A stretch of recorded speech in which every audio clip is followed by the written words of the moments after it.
Здравейте! В този видеоклип ще покажем как да пишем заглавия в нашия онлайн магазин или онлайн каталог, за да сме по-успешни при класирането на сайта.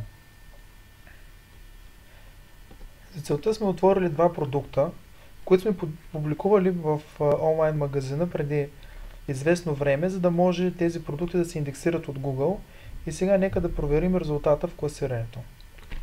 Копираме част от заглавието и го поставяме в търсачката.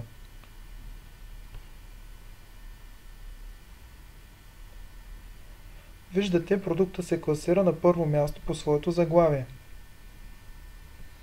Да погледнем това нещо с друг продукт. Копираме част от заглавието, артистична дълга рокля, и отново го поставяме в Google.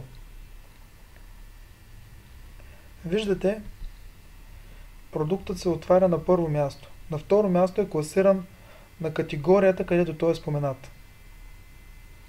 По този начин виждате колко лесно може да бъде оптимизиран всеки един от продуктите, ако се пишат правилни заглавия.